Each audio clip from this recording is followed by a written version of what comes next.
Hoje eu quero começar a estudar junto com você um tema importantíssimo da nossa vida como cristãos, que chama interpretação bíblica ou hermenêutica para os mais íntimos. Eu quero tentar te explicar da melhor maneira possível todos os aspectos disso e principalmente para nós entendermos o que Deus quer falar através da sua palavra para conosco. Isso vai nos ajudar nos nossos devocionais, preparo de estudo bíblico e tantas outras coisas, principalmente para nós escutarmos o que Deus de fato está falando conosco. Assim, a primeira coisa que eu quero te passar é o que hermenêutica significa.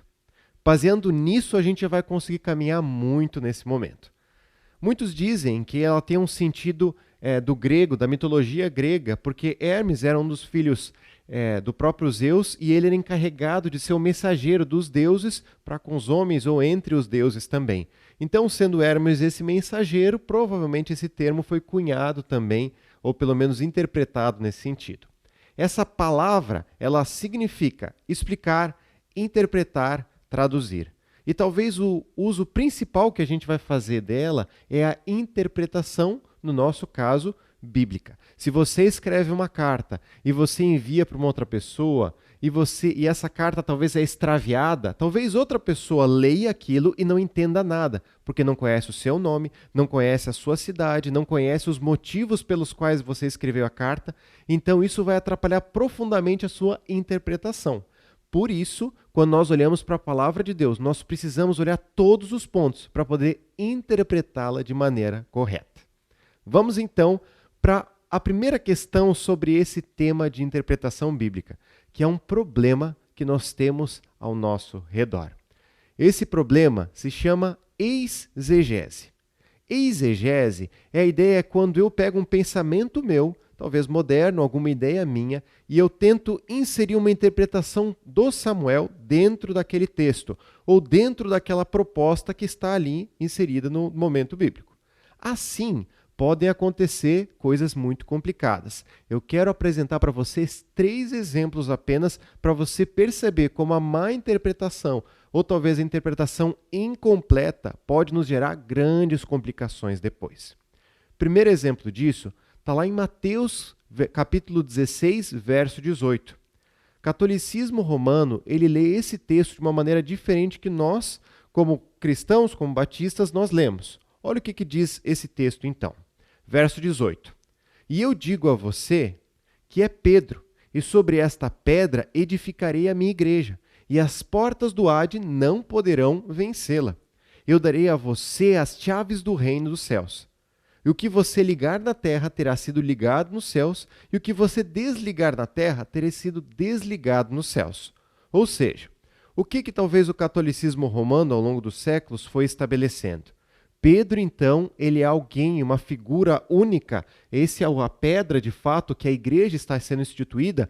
Ou seja, através de Pedro e todas as pessoas subsequentes a ele, teriam, então, uma autoridade praticamente divina para que esta pessoa, o que ela dissesse na terra, fosse o que valesse também no céu. Se ela diz que isso é certo, então isso é certo. Se diz que é errado, é errado. Muito bem.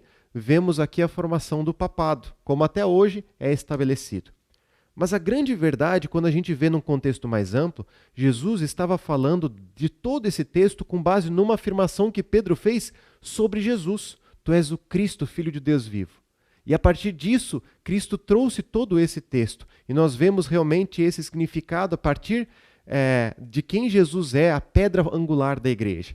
Certamente Pedro foi alguém muito importante para começar o início da igreja, mas principalmente nós entendemos que esse texto, entendido de uma maneira diferente, tem grandes complicações. Segundo exemplo, marcionismo no segundo século. Depois do primeiro século da igreja primitiva, existe o segundo século, onde Marcião, então, é uma dessas pessoas que de várias formas ele interpreta a Bíblia, traz a sua interpretação para os textos. O que ele percebe então no segundo século, esse teólogo? Primeira coisa, o Deus que aparece no Antigo Testamento, ele parece ser outro Deus no Novo. Então, só posso chegar à conclusão que são 2 deuses diferentes. Se são 2 deuses diferentes, então o Deus do Antigo Testamento, ele é um Deus duro, pesado, e o Deus do Novo é um Deus amoroso, apresentado em Jesus. Assim, eu corto a minha Bíblia ao meio separo o que é do Antigo Testamento e eu não preciso mais ler, porque agora eu quero me aproximar desse Deus, talvez do Novo Testamento. Percebe o problema disso? Eu estou trazendo uma interpretação minha do que eu gosto, do que eu acho que é melhor, e eu infiro, dizendo que se mesmo que Deus diga que é bom também no Antigo Testamento, mas ele não pareça aos meus olhos, então não pode ser verdade. E eu tiro aquele ponto, então, da palavra. Terceira história, então, dentro disso, uma mais moderna. A partir dos anos da década de 60 ou 60, nós vemos, então, a teologia da libertação. Essa teologia, ela visa uma coisa bem específica.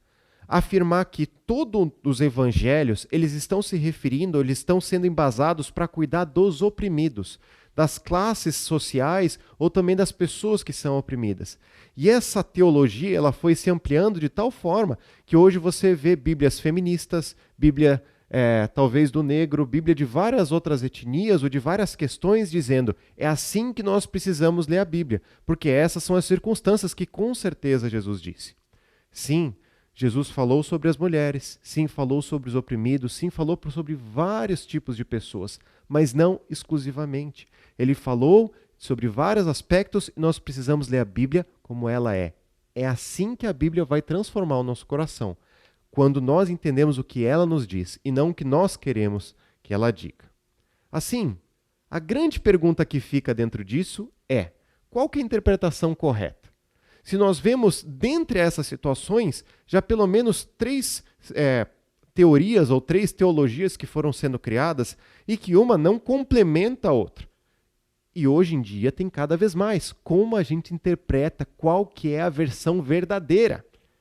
A solução disso está num outro terminho muito simples, que chama exegese. A ideia da exegese é quando eu pego o texto, ou seja, eu retiro a interpretação do texto original para a minha aplicação diária, para a aplicação da minha vida.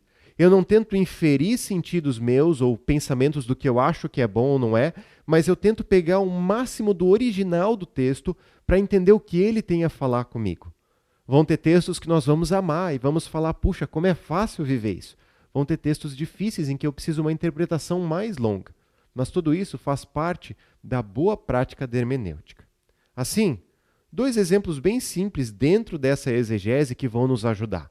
Primeiro, o uso de ferramentas adequadas. Deus, através de muitos homens, disponibilizou muitas e muitas ferramentas confiáveis. E quando você usa a ferramenta certa para tentar arrumar um instrumento ou determinada questão, você vai ver como ela vai encaixar e vai resolver o seu problema. Assim, nós temos vários comentários bíblicos que ajudam muito a gente a hoje mesmo olhar o que talvez dentro do contexto aquele texto estava dizendo, ou vários outros aspectos. Segundo, nós temos dicionários bíblicos, palavras que são muito difíceis para nós entendermos até mesmo no dia de hoje, e os dicionários nos ajudam a ter essas chaves muito mais claras. Temos mapas, temos estudos da língua original, então o hebraico, o grego, o aramaico e algumas porções da Bíblia, tudo isso nos ajuda. Por fim, a segunda questão é a excelência nos estudos. Pensa comigo. Se a forma que Deus resolveu se revelar diariamente e fatidicamente para conosco, aonde se estabelece a salvação, a nosso relacionamento com Ele, foi a palavra de Deus, concorda comigo que a gente precisaria dar o nosso melhor para interpretar essa palavra, para que de várias formas ela pudesse realmente transmitir o que Deus quer falar ao nosso coração. Excelência nos estudos para você e para mim, que sempre possamos aprender. Assim, olhando para essa hermenêutica, eu quero te apresentar talvez agora as 2 características ou uma dupla natureza que só a Bíblia tem e nenhum outro livro nessa vida existe, que é a dupla natureza de ser um livro humano e também um livro divino ao mesmo tempo. A gente vai ver um pouquinho dessas características e eu quero te convidar a você avaliar isso em todos os textos que você talvez conhece da Bíblia, para pensar nessa divisão e pensar como isso nos facilita muito mais a interpretarmos o que Deus quer nos dizer. Primeira coisa, o aspecto humano, a questão da gramática. Como a Bíblia foi um livro escrito por homens, inspirado por Deus, mas escrito por homens como você e eu, A verdade é que a Bíblia, cada escrito foi registrado obedecendo regras e sentidos gramaticais comuns. Os leitores originais, quando liam no hebraico e eles falavam essa língua, ou no grego, ou no aramaico, eles entendiam exatamente o que os seus autores estavam dizendo. Ou seja, o que nós fazemos hoje, através de muitas pessoas, é uma tradução, e por isso que nós temos várias traduções da Bíblia, para o português ou para a nossa língua nativa. De fato, existem línguas originais e essas línguas foram obedecidas todos os sentidos gramaticais da época. Segundo aspecto, a Bíblia, sendo um livro humano, ela é objetiva. Cada escrito foi designado ou foi feito por um autor com um objetivo específico. Quer ver uma coisa bem simples disso? Moisés, quando escreve o Pentateuco, os 5 primeiros livros da Bíblia, quando Moisés escreve, ele está lá no deserto, falando para o povo, então, que tinha sido liberto do Egito, principalmente sobre quem é o Deus verdadeiro e como esse Deus chegou a fazer um povo para si e sustentá-lo até essa libertação. Então, Moisés tinha um objetivo nesse sentido. Agora, obviamente, quando nós lemos os 5 primeiros livros da Bíblia, nós podemos pegar vários princípios, nós sabemos disso, mas o público original tinha um objetivo muito claro. Assim, já viu como muitas vezes Gênesis 1 e 2 é utilizado para a gente refutar as teorias da evolução? Mas, na verdade, quando Moisés falou sobre esses 2 primeiros capítulos, Moisés não estava falando sobre a teoria da evolução ou contradizendo essa teoria. Provavelmente nem era algo que existia na época. Mas sim, o que Moisés estava refutando era a questão do politeísmo. E é por isso que, se você ler por essa ótica, você vai entender que um povo que saiu do Egito com muitos deuses, eles saem, eles precisam entender que existe apenas Deus, apenas um Deus. E assim, Moisés começa os capítulos ali de Gênesis afirmando que existe apenas um Deus criador. E esse Criador criou todo o céu e a terra, todas as pessoas e tudo que existe ali. Entende a diferença de nós compreendermos os objetivos? Terceira característica, o contexto. A Bíblia, ela foi afetada, influenciada pelo meio cultural e pelo contexto em que ela está inserida. E dentro disso, nós vemos a cultura judaica, a cultura grega, a cultura romana, a cultura persa, e várias delas vão tendo características diferentes. E é por isso que, quando nós entendemos o seu contexto, isso tudo enriquece muito mais a nossa interpretação. Por fim, um aspecto do livro humano, então, como a palavra de Deus, é a questão dos estilos. A Bíblia é recheada de estilos literários diferentes. E cada escrito bíblico tem um caráter diferente. Agora, imagina o perigo da gente inferir, por exemplo, Provérbios, que é um livro sobre conselhos, e nós vamos estudar isso mais para frente, e dizer que todos os conselhos que estão ali necessariamente são promessas, ou estou estabelecendo doutrinas claras sobre aquilo. Eu vou te dar um exemplo. Provérbios 22, 6 diz assim: ensina a criança no caminho que deve andar, e ainda quando for velho, não se desviará dele. Ou seja, o que a gente pode inferir disso? Se você e eu criarmos nossos filhos nos caminhos do Senhor, é impossível que eles se afastem de Deus. Certamente você conhece histórias, infelizmente, próximas a nós, de pais que dedicaram a sua vida para instruir os seus filhos no caminho do Senhor, mas seus filhos, com a liberdade que têm, decidiram caminhar distante. Ou seja, esse texto ele não está falando sobre uma promessa, ele está falando sobre um conselho. Porque se nós não instruirmos nossos filhos nos caminhos do Senhor, certamente eles vão se desviar, porque eles não conhecerão essa verdade. Entende a diferença? Segundo aspecto, então, dessa dupla natureza das Escrituras, é a questão da Bíblia ser o único livro que é um livro divino. E algumas características são muito claras. A primeira é que a Bíblia ela é inerrante. Sendo a palavra do próprio Deus, ela não pode errar. Ela não vai ter uma contradição, uma situação onde nós podemos dizer, puxa, aqui, de fato, nos seus textos originais houve um erro. Pensando nisso, o grande aspecto dessa ideia é que quando eu entendo que a Bíblia é inerrante, os textos começam a fazer mais sentido para mim. Olha comigo, 2 Timóteo, capítulo 3, versos 15 a 17, que diz o seguinte: porque desde criança você conhece as Sagradas Letras. Isso é Paulo instruindo Timóteo, ou seja, seu discípulo, seu filho na fé, que ia assumir também o cuidado de outras igrejas. que são capazes de torná-lo sábio para a salvação mediante a fé em Jesus Cristo. Toda a Escritura é inspirada por Deus e útil para o ensino, para a repreensão, para a correção e para a instrução na justiça, para que o homem de Deus seja apto e plenamente preparado para toda boa obra. Ou seja, aqui nós vemos várias características sobre um livro divino como a palavra de Deus é. Em primeiro lugar, ela é inspirada por Deus. Inspirada é como se fosse soprada pelo próprio Deus no coração ou na mente dos autores que colocarem, então, na ponta do lápis ou na ponta do papel, ali essas verdades que são trazidas até hoje. Primeiro aspecto, a Bíblia é inerrante. Ela não tem situações onde vai se contradizer. Em segundo, a Bíblia, sendo a palavra de Deus, ela é a nossa regra, é a nossa fonte de autoridade, regra de fé e prática. Nós, como cristãos, entendemos que o que há na Bíblia, a nossa exegese, a nossa percepção de que a Bíblia nos traz, é isso que nós vamos viver. Obviamente, dentro do contexto que ela está se adequando, dentro de todos os aspectos que nós podemos interpretar. Nós não vamos separar textos e dizer que esses são melhores, ou esses são piores, ou esse a gente vai seguir ou não. A Bíblia por completo é a palavra de Deus. É a autoridade na nossa vida como cristãos. Terceiro aspecto. A Bíblia ela apresenta unidade. São praticamente 40 autores que compõem, então, todos os versos da palavra de Deus. Mas todos foram inspirados por um único autor, o próprio Deus. Assim, ela não se contradiz. Você vai ver algo em Gênesis que tenha sentido também no final da Bíblia. Gênesis 3, quando fala do filho ou do descendente da mulher que pisaria na cabeça da serpente, é o cumprimento que acontece nos evangelhos, na morte de Jesus, mas é onde aponta depois no Apocalipse sobre o grande reinado desse rei, que lá do princípio já foi anunciado. Mesmo autores diferentes, com tanto tempo diferente da sua confecção, Deus estava inspirando a cada um deles. Por fim, ou as duas últimas características, a Bíblia é transcendente. Eu gosto de pensar que talvez a Bíblia é o beabá de Deus para que nós possamos entender um pouquinho de quem Ele é. Porque Ele é tão grande, Ele é tão maior que nós não conseguimos medi-lo ou não conseguimos definir o que Deus é, o quão grande Deus é. E é por isso que talvez da forma mais simples possível Deus trouxe a sua palavra para dizer: eu sou grande assim, eu me manifesto dessa maneira, o seu coração funciona desse jeito.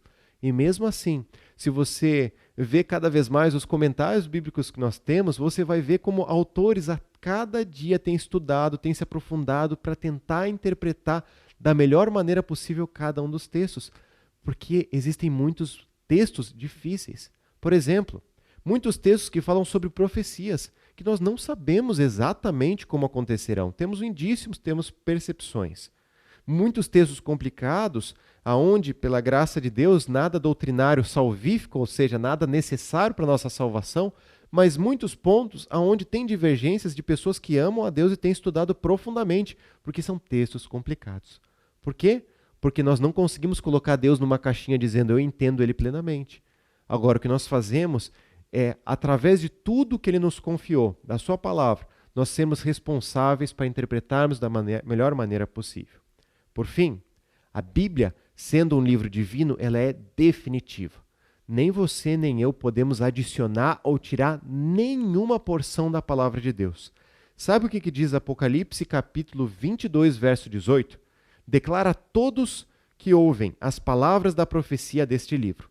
Se alguém lhes acrescentar algo, Deus lhes acrescentará as pragas descritas nesse livro. E se alguém tirar alguma palavra desse livro de profecia, Deus tirará dele a sua parte na árvore da vida e na cidade santa, que são descritas nesse livro. Sabe qual que é a seriedade de Deus com a sua palavra? Total. E é isso que nós vemos no final da Bíblia. Esses são os últimos versos praticamente que estão na Bíblia. Nem adicionar, nem acrescentar nada. A Bíblia está completa, ela é a nossa única ordem de fé, de fato, e ela está fechada, é um pacote completo.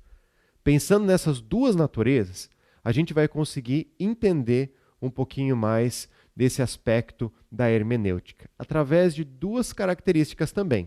Em primeiro lugar, a hermenêutica geral e depois a hermenêutica específica, que a gente vai ver nas próximas aulas. Hoje, para a gente terminar a nossa aula, a gente só vai ver o aspecto da hermenêutica geral. Primeira coisa nesse sentido, nós sempre vamos partir na leitura da Bíblia pela interpretação literal. Ou seja, se eu escrevo uma carta para você, ou se eu mando uma mensagem, eu mando um WhatsApp para você e eu digo, vamos almoçar amanhã, você não vai alegorizar e pensar, puxa, cada uma dessas letras é uma soma de números aonde certamente o Samuel está me mandando um código. Se você me conhece e se você entende por que eu estou te mandando essa mensagem, você vai pensar, ok, nós vamos almoçar amanhã. Posso dizer que sim ou que não. Muito bem. Agora, com a palavra de Deus, sendo um livro transcendente, um livro divino, muitas vezes nós temos essa tendência de será que nesse texto, esse número é só isso mesmo? Ou não está fazendo uma ligação para dizer da volta de Jesus em outro momento? Calma. Nós sempre partimos da leitura literal. O que diz no texto é o que nós vamos interpretar. Dentro disso, talvez 4 características da nossa leitura que também podem estar dentro do texto, mas a gente parte sempre da literalidade para, se o texto permitir, essas outras características. Primeiro, sentido lógico, literal. Quando a gente olha lá em Miqueias 5 e a gente lê em Mateus 2, nós vemos uma profecia sobre o nascimento de Jesus e ele diz, de fato, como Jesus nasceria, algumas características. Exatamente como estava no profeta, é exatamente como Jesus vem, em Belém. Era alguém que não tinha formosura nenhuma, pelo menos na descrição ali dos evangelhos. Então, tudo que foi exatamente como foi escrito, foi cumprido. Essa é a literalidade. Segunda forma que a gente pode ver também na Bíblia, a questão alegórica. A alegórica, quando eu encontro um sentido oculto dentro do texto, e aquilo ali é o sentido que eu vou interpretar talvez essa passagem. Um exemplo disso, algumas parábolas de Jesus. Por exemplo, o filho pródigo. Um pai com 2 filhos. 2 filhos em que um quer realmente viver a sua vida, então ele pega parte da sua herança e gasta todo aquele investimento, então, e volta para a casa do pai profundamente triste, mas o pai o recebe. O segundo filho estava na casa do pai, mas está tão perdido quanto o primeiro, porque ele não tinha um relacionamento com o pai por ser o pai, mas pelo que o pai poderia oferecer. E, na verdade, no fim, o mais velho e o mais novo dos filhos não estão simplesmente contando uma história que Jesus queria dizer sobre amor de pais. Mas sim, Jesus estava mostrando para os fariseus quem eles eram nessa história. Os discípulos eram aqueles que talvez estavam afastados e precisavam voltar para a casa do pai e o pai os receberia. Os fariseus é que achavam que estavam na casa do pai, mas por tanto tempo, por seguirem as suas regras, principalmente pelo que o pai poderia oferecer, não por ter relacionamento com ele. Entende a percepção da alegoria? Quando o próprio Jesus ou quando a própria palavra de Deus nos aponta para isso, nós conseguimos interpretá-la com clareza. Terceira ideia, o sentido figurado. A figura é quando nós percebemos, por exemplo, um texto como Mateus 5, de 29 a 30. No Sermão da Montanha, Jesus dá uma declaração muito simples e muito pesada, que diz o seguinte: se o seu olho direito lhe faz pecar, arranque-o e lance-o fora. É melhor perder uma parte do seu corpo do que todo ele for lançado no inferno. Muito bem, então o que nós precisamos fazer? Se o nosso olho for promíscuo de alguma forma, arranca ele, se não arranca o outro e nós vamos arrancando parte do corpo. É isso que o texto está nos dizendo hoje, ou estava dizendo naquela época? Não. Jesus estava apontando um princípio maior sobre a pureza e principalmente da nossa incapacidade de ter a pureza. Assim, nós precisamos entender o sentido figurado por trás desse princípio. Por fim, a questão simbólica. A ideia de simbolismo é quando eu materializo alguns conceitos. Então, por exemplo, quando Jesus fala da ceia, a gente fala, Jesus mesmo, em Mateus 26, ele fala, esse é o meu corpo, e ele apresenta o pão. Esse é o meu sangue, ele apresenta então o vinho. Jesus não estava tirando uma parte do seu corpo, ele não estava fazendo uma transubstanciação dessa categoria do seu corpo, como talvez algumas pessoas podem acreditar. Jesus estava apresentando um símbolo. Toda vez que você comer o pão em memória de mim, é como se você estivesse lembrando do meu sacrifício por você. Muito bem, essa é a primeira percepção. Segunda, a interpretação contextual, ou seja, como você aprendeu na aula de português da escola ou da faculdade, ou onde você já estudou, todo texto ele tem um sentido lógico dentro do seu contexto. Assim, você talvez já tenha vários versículos decorados na sua mente. E um exemplo muito simples é João 3,16. Porque Deus amou o mundo de tal maneira que deu seu único Filho para que todo aquele que nele crê não pereça, mas tenha vida eterna. Um versículo lindo usado por nós. Mas ele está dentro de qual parágrafo? Quais são os versículos anteriores e posteriores? O que de fato está acontecendo ali? Porque quando a gente olha essa história, é uma conversa de Jesus com Nicodemos, que era um fariseu que então ele foge para conseguir conversar com Jesus. Ele está perguntando sobre novo nascimento, está perguntando sobre várias coisas que quando nós entendemos isso, nós percebemos que a conjunção ou o porquê que está começando esse versículo de João 3,16, ele está ligado a vários outros pontos anteriores. Por isso, que a gente possa sempre, nessa interpretação contextual, olhar o parágrafo por completo, o capítulo onde esse verso está inserido, o livro que ele está inserido, como esse livro se manifesta e principalmente o propósito do autor em escrever esse livro. Tudo isso enriquece a nossa interpretação e a falta disso empobrece a nossa percepção de tudo isso. Terceira característica, a interpretação cultural. E a ideia da questão cultural é que nós precisamos olhar a Bíblia com base na cultura aonde ela está inserida. Cultura é um conjunto de valores que determina como o povo pensa em determinado momento histórico. Quando a gente olha isso, você vai perceber uma coisa muito simples.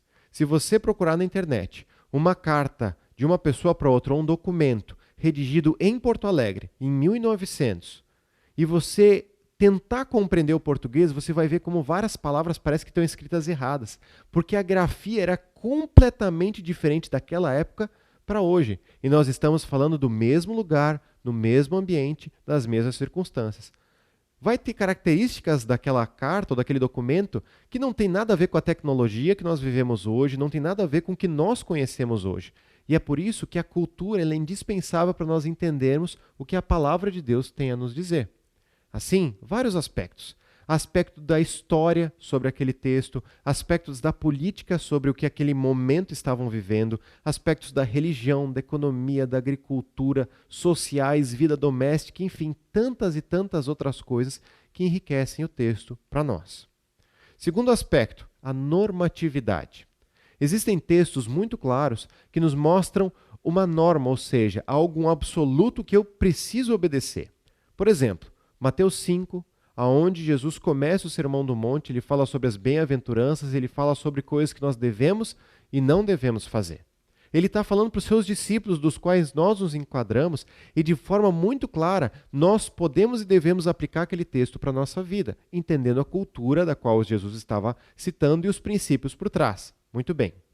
Agora, vamos pegar um outro texto, lá de Gênesis 22, aonde fala que Deus pediu para Abraão sacrificar o seu filho Isaque em cima do Monte Moriá.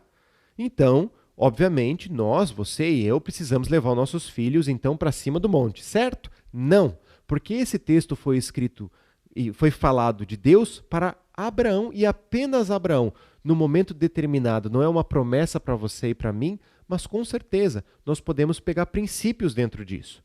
Entende? Uma questão é um aspecto normativo, e outra questão é um aspecto descritivo. Muitas narrativas têm um aspecto descritivo de dizer o que aconteceram e que nós podemos pegar princípios, mas não inferir que aquela é a nossa história. Por fim, princípios. Romanos 16:16, ele fala sobre saudar uns aos outros com ósculo santo. O ósculo santo é um beijo. E na nossa cultura brasileira não é muito comum o homem, pelo menos o homem com a mulher, sim, um beijo no rosto, mas não um homem com um homem ter esse beijo no rosto, ou muito menos na boca. Mas existem outras culturas, até modernas, em que isso é natural, e não é uma prova de promiscuidade nem nada. Você simplesmente mostra carinho um pelo outro. Ou seja, na cultura em que nós estamos percebendo, nós podemos pegar o princípio, talvez, desse carinho fraternal que Paulo estava querendo dizer. Hoje, o nosso abraço, o nosso aperto de mão comunica talvez o que Paulo estava querendo dizer naquele ponto. Por fim, nós precisamos também entender aspectos da cultura, se aquele princípio que está sendo citado ele é permanente ou ele não é mais aplicável para nós. E a gente vai ler isso ao longo das aulas. Primeiro exemplo, Mateus 22, 37 a 40. O mandamento, o resumo do mandamento, do grande mandamento ou da lei. Ama a Deus acima de todas as coisas e o próximo como a si mesmo. Muito bem, Podemos aplicar isso diretamente porque Jesus fala aos seus discípulos como fala a nós sobre o que nós cristãos deveríamos viver. Então, é um princípio permanente. Agora, Levítico 20:10 fala que se um homem adulterar, um homem dormir com uma mulher e ela também, qualquer um dos dois for um adúltero, os dois merecem a morte e a pena de morte para os dois. Muito bem, você sabe que nem nas leis brasileiras, e acredito que em nenhuma lei que exista nesse mundo hoje, se isso acontecer, é uma pena de morte. Por quê? Porque, de fato, nós estamos vendo dentro de uma cultura de Israel, no Antigo Testamento, dentro de algumas alianças e principalmente antes do momento onde Jesus vem abolir muitas partes de toda essa lei. Então, entenda como nós precisamos entender a cultura e os aspectos dentro disso. Assim, alguns aspectos finais. Quarto, interpretação intertextual. A Bíblia, ela nos ajuda a interpretar a própria Bíblia. Os textos mais claros nos esclarecem os textos mais obscuros. E é por isso que a gente precisa conhecer a Bíblia por completo, porque, por exemplo, quando nós vemos Apocalipse, nós vemos muitas figuras de linguagem, muitas imagens, muitas alegorias, muitas coisas transcendentes. Então, é o dragão e é a mulher que sobe em cima do dragão e tem a serpente e tudo mais. Fala, puxa, o que é isso? Mas a verdade é que em Mateus, capítulo 24, Jesus fala sobre vários aspectos do final dos tempos, mas ele fala de forma literal. Então ele fala sobre pestes, ele fala sobre situações que iam acontecer naquele final dos tempos, e ele está falando de uma maneira literal, ou seja, os textos mais claros nos ajudam a entender os textos mais obscuros. Segundo aspecto disso, revelação progressiva. Quando Abraão ele olhava para Deus e olhava para a promessa que um dia teria os descendentes, ele não via o plano todo, e principalmente ele não via ainda a vinda de Jesus. Mas ele sabia que alguém no futuro realmente seria esse talvez Salvador, ou pela fé ele seria salvo nesse sentido. Agora, quando nós olhamos para a palavra de Deus, nós vemos a palavra de Deus por completo. Os discípulos tinham contato direto com Jesus, então eles viam a salvação aos seus olhos. Ou seja, a revelação progressiva diz que a Bíblia foi sendo contada pelo próprio Deus, onde ele foi mostrando gradativamente mais quem ele era e como ele estava se manifestando. Nós precisamos ler a Bíblia dessa forma. E, por fim, a questão do fundamento. A questão do fundamento é nós entendermos que as doutrinas principais da palavra de Deus, elas são baseadas em amplos textos, e não apenas um versinho muito pequeno em que a gente pode talvez inferir uma coisa ou outra. Por isso que nós precisamos conhecer a Bíblia como um todo.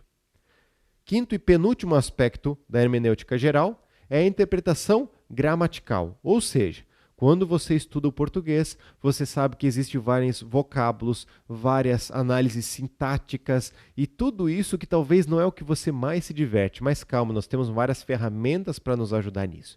Mas todos esses aspectos nos ajudam a interpretar a Bíblia com uma forma mais clara.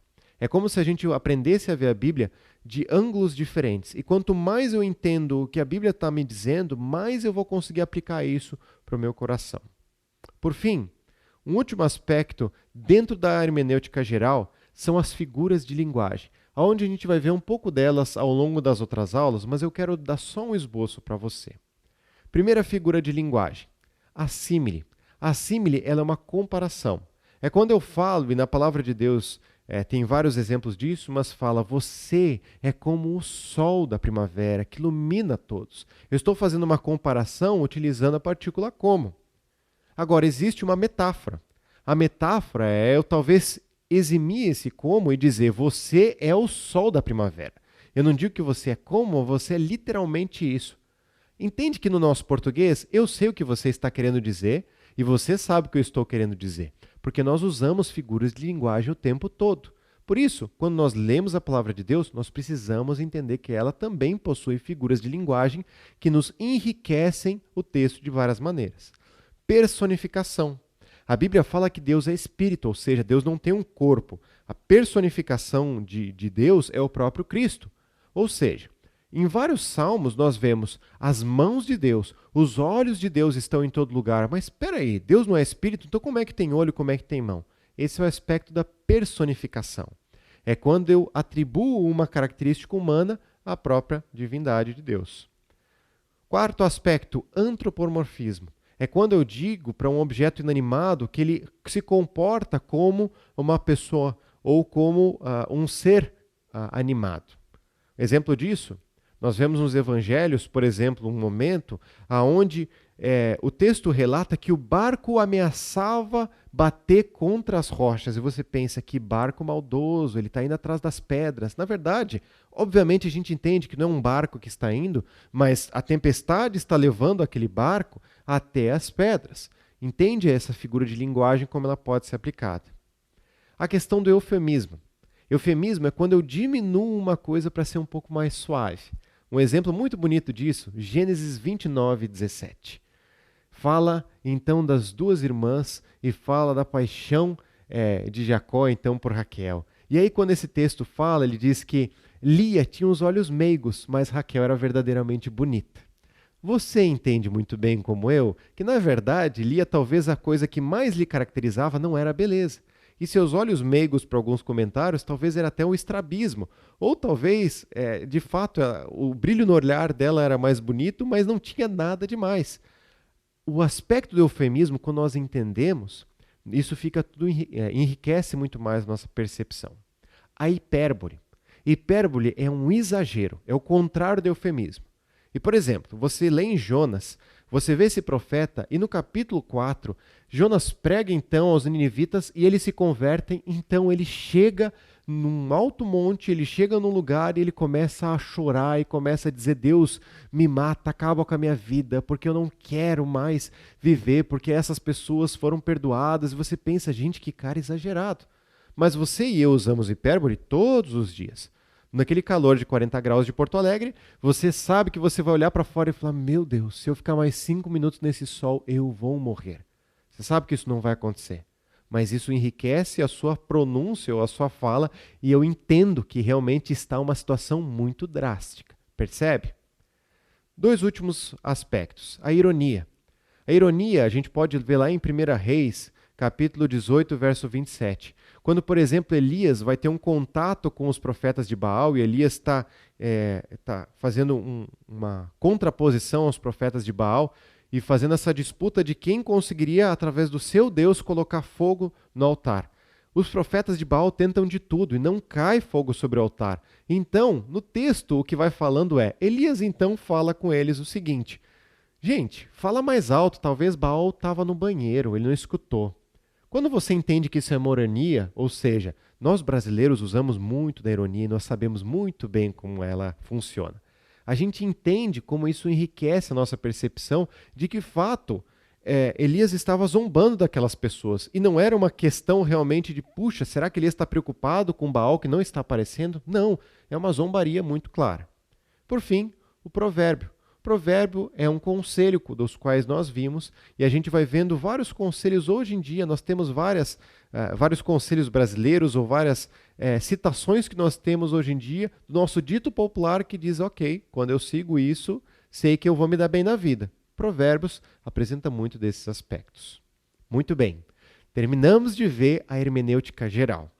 O que nós vamos ter então nas próximas aulas? A questão da hermenêutica especial. Ou hermenêutica específica.